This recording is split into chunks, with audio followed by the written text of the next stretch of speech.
selamat datang di Cheers Podcast. Saya Obiatin dan di episode kali ini saya mengundang empat tamu istimewa yang akan berbagi wawasan tentang keberhasilan pembangunan ekonomi pemukiman liar di Jawa Tengah, tepatnya di Kota Semarang. Mari kita sambut empat narasumber kita.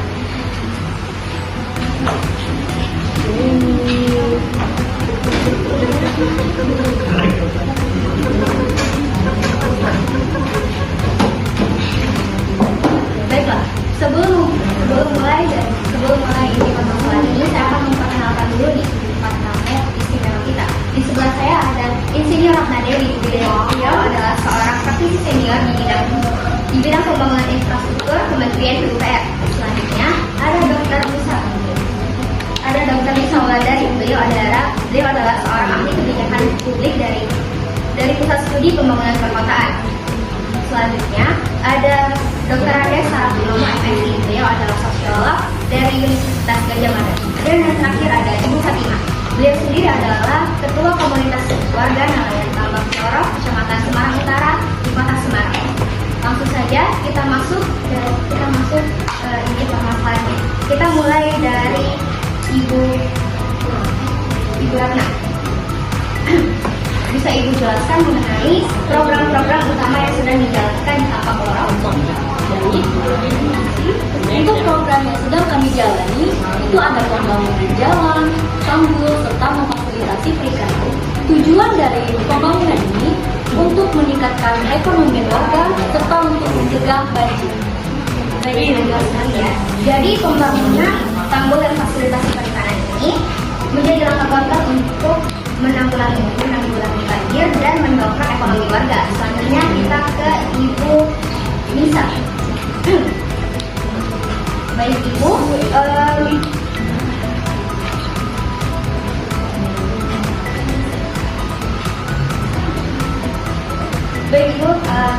bagaimana bisa dijelaskan bagaimana sinergi kebijakan dari pemerintah pusat untuk mempercepat program ini? Baik, pemerintah pusat didukung dengan luas lahan untuk kepastian hukum. Di sini kami juga menyediakan pelatihan kewirausahaan dan akses permodalan agar warga mampu untuk mengembangkan usaha mereka, khususnya dalam meningkatkan kualitas dan nilai jual produk perikanan ini. Baik, terima kasih jawabannya. Jelas sekali ya. Jadi selain pembangunan fisik, ada juga dukungan kebijakan yang memberikan kepastian hukum dan peningkatan kapasitas warga. Ini menjadi sebuah kunci bahwa keberhasilan memang ada pada kolaborasi lintas sektor. Selanjutnya kita ke Ibu Sarah. Mari kita Ibu Sarah. Sebagai perwakilan dari unsur masyarakat ini, apa saja dampak sosial yang paling berdampak dan bagaimana perubahan ini langsung dirasakan di warga sana? Baik, dampak sosial paling signifikan dari program kebaikan tahun ini adalah meningkatnya rasa solidaritas dan rasa mengisi antar warga.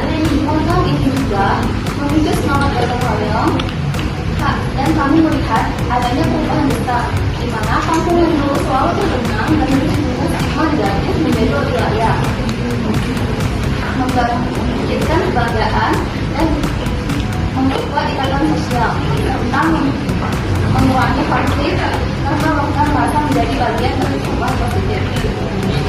Baik, Ibu Sarah, jelas sekali. Jadi bahwa dampak sosial yang timbul sangat positif, rasa memiliki dan rasa gotong royong warga ini sangat meningkat. Selanjutnya kita balik ke Ibu Fatimah. Baik Ibu Fatimah, apakah sudah ada penurunan angka kemiskinan di Tampak Loro? Secara wajar, kami melihat ada peningkatan pendapatan yang signifikan di kalangan nelayan muda. Jadi karena adanya pelatihan yang memberikan sehingga kalau kami bisa mereka menjadi lebih kualitas dan lebih jual yang lebih tinggi. Banyak keluarga yang menengah berada di bawah kemiskinan ini sudah mampu memenuhi kebutuhan dasar dan kemudian mampu bisa hidup dan mampu. Baik, ini adalah kabar yang sangat positif ya, menunjukkan bahwa dampak sosial dari program ini nyata. Lalu bagaimana dengan masalah pengangguran? Apakah program ini juga memberikan solusi untuk warga yang belum memiliki pekerjaan? Tentu, program ini membuka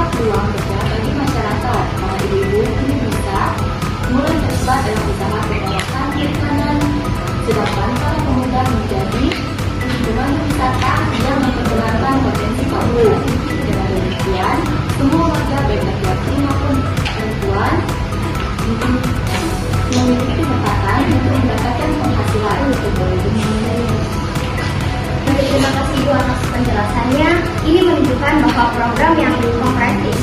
Sebagai pertanyaan terakhir, bagaimana program ini mengatasi kesenjangan antara warga yang sudah maju dan warga yang masih tertinggal jauh? Bagi kesempatan, fasilitas bisa diakses oleh siapapun, tidak hanya pemilik tahu. Kami juga punya program berbagi modal dan pelatihan khusus untuk semua warga agar semua warga bisa maju bersama. Baik, penjelasan yang sangat komprehensif. Pengalaman di tambang orang ini menjadi bukti nyata bahwa sinergi dari pembangunan infrastruktur dan pemberdayaan masyarakat mampu mengatasi kemiskinan dan mengurangi pengangguran, serta menciptakan pemerataan kesejahteraan. Semoga keberhasilan ini dapat menjadi inspirasi untuk warga Indonesia di luar sana. Dapat kita simpulkan bahwa pembangunan di tambang orang ini disebabkan oleh sinergi antara pembangunan fisik dan pembangunan masyarakat. Program ini juga berhasil mengatasi kemiskinan dan pengangguran dengan membangun infrastruktur seperti tanggul, serta memberikan pelatihan dan modal bagi warga. Hasilnya dapat tercipta lapangan kerja yang baru, sosial meningkat, dan kesejahteraan warga menjadi lebih merata. Terima kasih atas tempat tamu istimewa kita telah hadir pada siang hari ini. Saya Obiatin dan sampai jumpa di episode selanjutnya.